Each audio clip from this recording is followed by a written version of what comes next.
Okay, so let's try solving the following problem. I like this problem because actually it involves friction, it involves inclined plane, it involves a system of connected particles, three connected particles through a pulley, and equations of motion or kinematics. So it's an interesting example. And let's try this example. The example or the diagram of this question is as follows. I'll try to put it somewhere. Let's say we put the diagram here. So we have a pulley there. Let me use different color.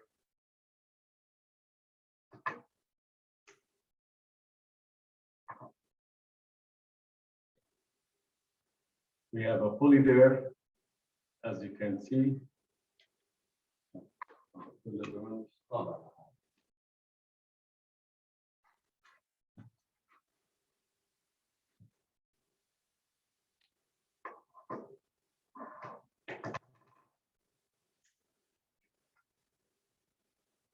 Okay, now let's try applying Newton's laws of motion, friction, static friction, and some kinematics on the following problem. This is a nice, interesting problem because it involves inclined plane, it involves connected particles using a smooth frictionless pulley.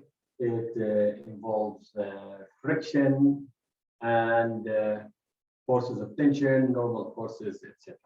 So the question is as follows. We do have a pulley here. Let me draw it a little bit lower so you can all see it. So, sorry.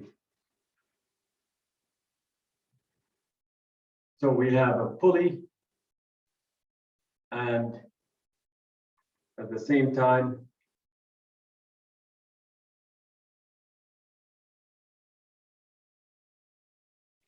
we have this inclined plane.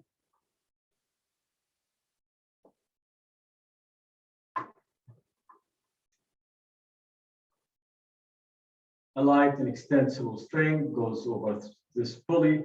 Attached to it, there is a mass of a block of mass M. There are two other masses. This is M and another mass. Let's call it M1, M2. M1 and 2 also are connected by this string as shown. This plane makes an angle of theta, this inclined plane. And let's say, as you can see, this is block 2. That is block 1. The two blocks are attached masses as shown, connected by a light string. Light, simply we're ignoring the mass of, or assuming the mass of this string is negligible. It goes also through a smooth frictionless pulley. The tension this side and this side should be equal. Reading more information about the question. Blocks 1 and 2 move with a constant velocity down the inclined plane. So these two blocks are going down the plane with a constant velocity. Velocity is constant. And whenever you read this, or you highlight this in the question, constant velocity means acceleration is 0. So this system has a 0 acceleration.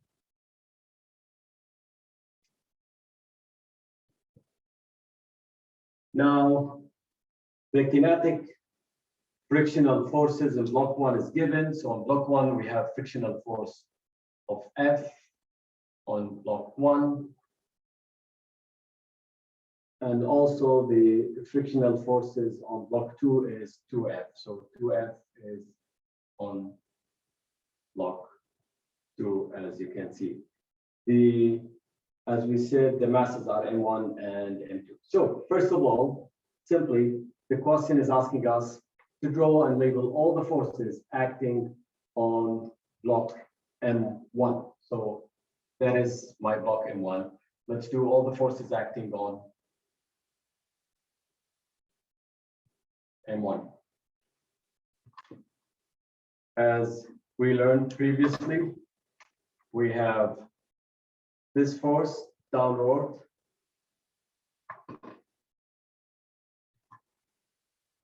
which is G or M1G, we should have also a normal force acting normal to the surface, which is called Fn. And of course, we do have a pull of tension. Since the system is going downward, block M is pulling block M2, sorry, M1 is pulling M2 downward, and according to Newton's third law, M2 is pulling M1 upward. So that is the tension acting on it. And also we have friction F. Again, friction should be against the direction of motion. The block is going down the plane, hence the friction, which is a force parallel to the surface, is in this direction. So you have 1, 2, 3, 4 forces as well. So that is the first part of question, this question. Let me just 1 minute scroll the question down.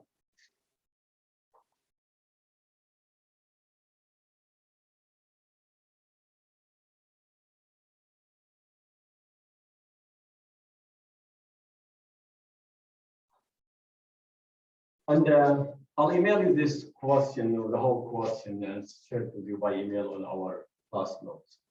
Now, the second part is saying that express your answers in terms, and it is important, as we said previously, always be careful. Express your answer in terms of the following, or involving the following term, and they said it should have M1, M2, G, F, and theta. So M1, M2, G, theta, and F. So simply that means your answer should not include anything different. So M1, M2, G, F, and theta. You cannot include any other terms. It might include all these, or might include one or more of these, but you cannot add anything else except if it's a constant, that's something else. So part B, determine the coefficient of kinetic friction between the inclined plane and block 1. So simply they're asking us to find mu k between M1 and the inclined plane. If we look at M1 there, we have these 4 forces, and it's a constant velocity. As we said, constant velocity means our acceleration is 0. That also implies, according to Newton's second law, net force is 0. And I just would like to point out that this is called translational equilibrium. So the system now has a 0 acceleration, but it's in motion. There are other scenarios where it's static equilibrium, and simply it means that the system is at rest, net forces are 0, acceleration is 0, and it's not moving. Now, how do we find the coefficient of kinetic friction between M1 and the surface? As you notice from what we wrote there, the net force is equal to 0. So I would write down net force equals 0. What the net force is, it's the force of Fn plus the force of tension plus the force of friction plus the mg. Now, again, why you need to be careful, what should be my strategy to solve this problem? First of all, we draw a free body force diagram. This one, this box, done. Second step, you have to define your 2 axes, the x, y, or whatever you call it, A and B, 2 perpendicular axes. So, and what you have to do, the technique here, is you look at the direction of motion. In this case, the motion is along the inclined plane. So simply, you will take this plane as one of the 2 axes, you can call it x, and the other one would be y. So these are your 2 axes. The third step, so we did first free body force diagram, then we went to defining the x and y axes, and then you resolve how you start breaking the forces into its component along these 2 axes. As you can see, Fn is along one of the 2 axes, so it does not need to be resolved. Same applies to friction and tension. So what we have to solve is the M1G. We did in class how we were able to figure out the two components. Now, what I want you always to remember that in this case, so we see resolving the vectors, that's number 3. Forces into components.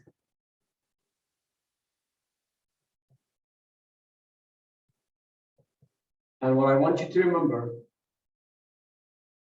that the force that is parallel to the plane is equal, force of gravity, I mean, is equal to mg sine theta. The force of gravity that is perpendicular to the plane is equal to mg cosine theta. You don't have to reinvent the wheel. Simply parallel, it acts down the plane, it's mg sine theta. Perpendicular, it acts into the plane, perpendicular to it, it's mg cosine theta, sorry. And so whenever you have such a scenario, just quickly you can do it. How did we reach this one? We did it before, and we can go over it later again if you would like to. Now be careful, theta is this angle here, not the angle at the top. So make sure that you know what I mean by theta. Now we did the resolving, and if you look at the diagram, this is what you will end up having. You will end up having mg sine theta, mg cosine theta. I would have Fn, I would have tension, I would have friction. And these forces are, the net force of these is 0 since the system in equilibrium. Now they're asking us to find the coefficient of kinetic friction. If you look, and we do remember that kinetic friction, which is equal to F, equals to mu k Fn. Now, so simply F equals mu k Fn. Look at this. What is Fn equal? It's equal to mg cosine theta. Since the net force along the y equals 0, that implies that Fn minus mg cosine theta is 0, and hence Fn is mg cosine theta. So F equals mu k mg cosine theta, and eventually coefficient of kinetic friction is equal to force of friction divided by mg cosine theta. If we go back to what should my answer be in terms of, it's of course, sorry, forgot to put like this is, as we said, it's M1, M1, M1, M1, M1, M1. So M1 is there, we're allowed to have it, G, we're allowed to theta friction. So that is my part B of the question, which is finding coefficient of kinetic friction.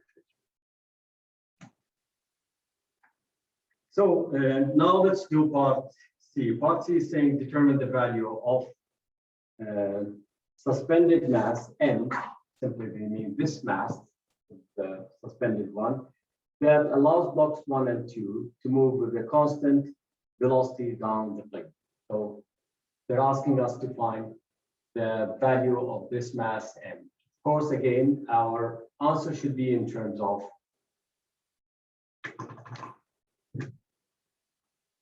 M1, M2, G, theta, and F. Any of these or all of these. Trying to find the mass M. Again, this can be solved in different ways. You can, isolate each of the blocks, draw a free body force diagram of each, apply Newton's second law on each after you do the strategy, free body force diagram, resolving components, axes, etc. Or you can look at this as one system and try to figure out what should be the mass M, both again by applying Newton's second law. So if we look at it as one system, let's assume this is my system. Sorry. That is the system. This system has the following mass. It's M1 plus M2 plus m. Now the system from one side here, we have this force acting on it, which is the weight of the mass m capital to that side, the suspended mass. And on the other side, we have the components, these two components, m1 g sine theta, which is the weight component of m1, and we have also the control component of m2 g sine theta. At the same time, the surface is rough. It's not a smooth surface, not a frictionless surface. Hence, these two will experience friction, and the friction here acting, since the system goes down the plane, friction will be opposite to the direction. So we would have the two frictions. We would have F1 and we would have F2. And if you remember the beginning, we had F, which is F1 or in block 1. And we have 2F, which is on block 2. So hence F1 is F and F2 is 2F. And this system, since it's moving at a constant velocity, has a zero acceleration. That simply means that net force acting on this system, which is now in translational equilibrium, net force is 0. In another word, that means mg should equal to m1 plus m2 g sine theta. I took g sine theta as a common factor, minus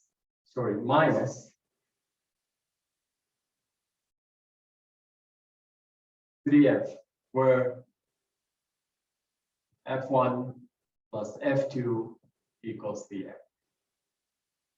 And simply, this means that m is equal to m1 plus m2 g sine theta minus 3f divided by g. So that is your